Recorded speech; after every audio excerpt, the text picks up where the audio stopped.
कधीच नाही चुकणार तुमचे फेवरेट टीव्ही शोज झी5 सोबत, तेही एकदम फ्री। हे चांगलं आहे। स्वतः घरच्या माणसांना संकटात टाकायचं आणि नंतर देवाला पाया पडायची नाटकं करायची। हा सगळा खोटेपणा करताना जरा सुद्धा काही वाटत नाही ना तुला? आम्ही काय बी केलं तरी तुम्हाला त्यात खोटेपणाच दिसतोय। काय करणार आता आम्ही? जाऊ दे, सवय झाली आम्हाला सगळ्या। खोट्याला खोटं नाही तर काय म्हणणार? तुझं प्रेम, तुझी माया, तुझी नाती सगळं खोट आहे। खोटारडी बाई आहेस तू। अजून काय? अजून काय असेल तर बोलून घ्या। बोलायचं सोड, तुझं तोंड बघायची इच्छा नाहीये मला। फक्त एवढंच सांगायला आलोय, तू जे हे सुरू केलंस ना, हे मी कधीच पूर्ण होऊ देणार नाही। अधिपतीचा संसार मी तुला मोडू देणार नाही। हे नोटीस वगैरे सगळं खोटं आहे, हे मी सिद्ध करून दाखवेन। नोटीस खोटी असती तर ती अधिपतीनं मिळाली नसती। म्हणजे तुमच्या सुनबाईंनी अधिपतींना पण एक नोटीस पाठवली आहे। एक घराकडे नोटीस पाठवली, एक फॅक्टरीत। बघा वेगळं होण्यासाठी त्यांना केवढी घाई झाली आहे ती। बघा तुमची शिकलेली सुनबाई काय काय करते ते।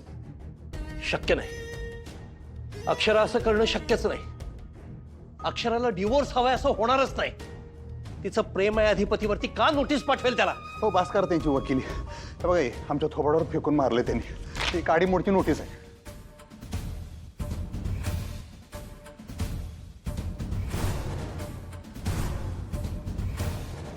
नाही नाही अधिपती, हे शक्य नाही। हे काहीतरी फ्रॉड आहे हा। अहो पत्रिका वाटल्यावर तुमची सुनबाई जिथं तिथं नोटिसा पाठवायला लागल्या आणि तुम्ही काय म्हणताय शक्य नाही? असा कधी विचार बी केला नव्हता, ते करून दाखवले तुमच्या सुनबाईंनी। आता घरात नोटीस पाठवून त्यांचं काही समाधान झालं नाही म्हणून त्यांनी फॅक्टरीत पण नोटीस पाठवली। इथे मी पाठवली होती का नोटीस? हा मग काय तर, आम्ही म्हणून तर तुम्हाला ताबडतोब फोन केला आणि घरला बोलून घेतलं। तुमचा फोन तुमच्याकडे नव्हता, ओमक्याने घेतला होता। त्याला सांगितलं आम्ही ताबडतोब अधिपतीनं घरला पाठव म्हणून। हे असं सुनबाईंनी करायला नगं होतं। आता नवरा बायको मध्ये काही भांडण होत नाही। हा आता आमचं बघा, पण काय कुणी लगेच काडीबोड घेतय काय? आम्हाला खरंच वाटत नाही सुनबाईंनी असं काय केलंय। हा, मला बी खरं वाटत नाही। आता भेटले होते तेव्हा चांगलं बोलल्या। आता उलट मी तर विचार करत होते असनी जाऊन भेटायचं, बोलायचं, चांगलं घेऊन यायचं, भांडणं मिटवायची। हे घरला परत घेऊन यायचा विचार करत होतो मी। हे काय पाठवले तुम्ही? त्यांना हेच हवं होतं वाटतं, म्हणूनच त्या घर सोडून निघून गेल्या। हे तू वाटेल ते बोल नको। हे अक्षराला असं काही नको होतं। मला माहिती आहे अधिपती, अक्षरा तुझ्यापासून वेगळं व्हायचा विचार सुद्धा करू शकत नाही। अधिपती स्वतःच्या मनाला विचार। तुला सुद्धा माहिती आहे तिचं तुझ्यावर किती प्रेम आहे। तू हे सगळं खोटं आहे अधिपती, याच्यावरती विश्वास नको ठेवतो। अरे ती का करेल असं? मला माहित नाही काय केलं। त्यांच्या वकिलाने नोटीस पाठवले, मला काय माहित काय केलं। मला डोसकं फिरलं। तुम्ही फिरवू नका अजून, ग बसाव तुम्ही, ग बसाव, ग बसा। तू तिला भेट, तिला इथं घेऊन ये घरात। काय घरला काय घेऊन ये? घरला काय घेऊन ये? कसं घरात घेऊन येणार? आता वाचलत ना तुम्ही, त्यांना तर वेगळं व्हायचं एकदम स्पष्ट आहे। हे खरं नाहीये। तू मध्ये बोल नको। अधिपती तू जा, तू अक्षराला भेट, तिच्याशी बोल आणि तिला इकडे घेऊन ये आधी। नाही, मला आता काय त्यांच्या संग काय बोलायचं नाही। त्यासनी माझ्यापासून वेगळं व्हायचं ना, हेच पाहिजे ना त्यासनी। ठीक आहे, त्यांना जे पाहिजे ते देऊन टाकतो मी। अधिपती काय बोलतोस तू? हे असला काही विचार करू नको तू। तुम्ही नका सांगू मला काय करायचं आणि काय नाही ते। त्यासनी जे पाहिजे ते मी देणार, कारण माझं प्रेम आहे त्यांच्यावर। मला एवढंच वाटते त्या अगदी सुखी राहू दे। बरोबर आहे। हा मग पेन, हे घ्या पेन, घ्या हे घ्या पेन आणि सही करून टाका। सही करून टाका, कशाला गोंगडं भिजत ठेवायचं? हा त्यांना बी कळू दे कुणाशी गाठ पडले ती।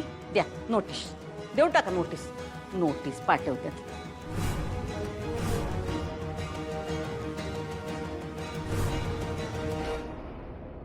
काही झालं तरी मी डिवोर्स पेपरवर सही करणार नाहीये। मला माहित नाही देवा, तू काहीतरी मार्ग सुचव, मी काय करू? मला बोलायचंय अधिपतींशी आणि नकोय मला डिवोर्स। मला शक्ती दे, मला बोलायचंय अधिपतींशी। द्या।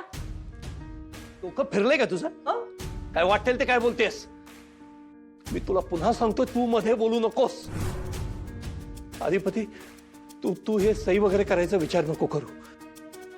अहो असं काय करताय? नोटीस पाठवलीये, त्याचं काहीतरी उत्तर तर द्यावं लागेल का नाही? नाही, नोटिशीचं उत्तर देणार मी आईसाहेब. फक्त एकदा मला बोलायचं होतं त्यांच्या संग. बोलणार मी. तुम्ही एवढ्या वेळा त्यांना भेटायचा प्रयत्न केला, त्यांच्याशी बोलायचा प्रयत्न केला, त्या भेटला नाही ना हो तुम्हाला.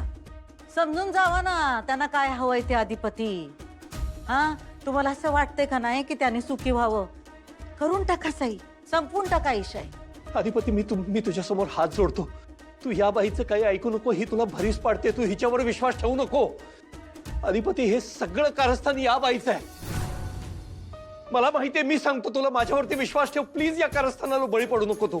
ग बसता, जरा तोंड मिटता. तोंड अहो, तुम्ही प्रत्येक वेळी ह्यांची कशी काय जबाबदारी म्हणताय हो? मास्तरीन बाईंनी पाठवली ती नोटीस, डोळे फाडून वाचा. आई साहेबांचा काय संबंध आहे? ग बसा, त्यांची सही बघा मास्तरीन बाईंची. नाही अधिपती, अक्षर असं नाही करू शकत. अरे तू ओळखतोस ना अक्षराला, तुला माहितीये ती कशी आहे. तुझी बायको आहे ना ती असं नाही करू शकत. अहो त्यांना जे करायचं होतं ते त्यांनी केलंय. भुवनेश्वरी, तू थांब. एक शब्द बोलू नकोस तू. अधिपती प्लीज, तू कसलाही विचार करण्यापूर्वी एकदा अक्षराशी बोल. जे काय असेल ते बोलून सॉर्ट कर. हे एवढं अवघड नाहीये. हे काहीतरी गैरसमज आहे, गफलत आहे ही. हो, बोलले ते आमच्याशी. त्यांना काय सॉर्ट बीट करायचं नाही. म्हणजे तुमच्या संग का बोलल्या त्या? अहो आज फोन आलता त्यांचा, आमच्याशी बोलल्या त्या. काय म्हणलं? हेच की त्यांना वेगळं व्हायचंय. वेगळं व्हायचंय म्हणल्या? मग अहो, मला आत्ता रंगपंचमी दिवशी भेटल्या, तसं चांगलं बोलल्या. महत्वाचं बोलायचं आहे असं म्हणल्या मला. मी म्हणले की तुम्हाला महत्वाचं बोलायचं म्हणले, आणि आज असं हे काय अचानक? हेच असेल महत्वाचं, ते नोटिशीबद्दल. ठीक आहे, मग त्यासनी आता हेच पाहिजे तर मग ठीक आहे, मी बी तयार आहे. मग मी त्यांना जे पाहिजे ते देतो. अधिपती, अधिपती,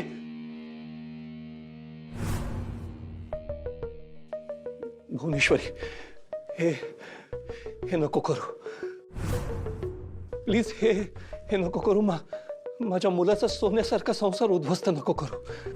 तुमच्या सोन्यानं आमचा संसार उद्ध्वस्त केला, आता आम्ही त्यांचा संसार उद्ध्वस्त करणार. हिसाब बराबर.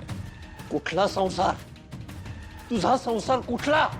तुझा आणि माझा कधी संसार नव्हता. संसार माझा आणि चारूचा होता. तुमचा आणि चारूचा संसार आम्ही नाही, देवाने उद्ध्वस्त केलाय. पण आमचा संसार तुमच्या सुनेनं उद्ध्वस्त केलाय.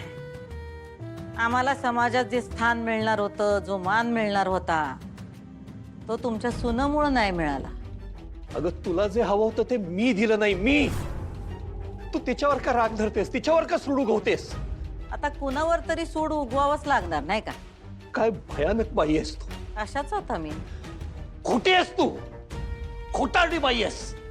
अधिपतीवर प्रेम आहे म्हणतेस ना, जगासमोर त्याची आईसाहेब म्हणून मिरवतेस, आणि त्याचा संसार उद्ध्वस्त करायला निघालीस. अधिपतींच्या बाबतीत आम्ही कवाच खोटेपणा केला नाही आणि करणार भी नाही. आमचं अधिपतींवर प्रेम आहे, माया आहे. त्यांच्यावर आम्ही आमचा जीव ओवाळून टाकतोय. पण तुमच्या सुनेला आम्ही उद्ध्वस्त करणार. झी 5 ॲप डाउनलोड करा आणि पहा सर्व एपिसोड्स एकदम फ्री.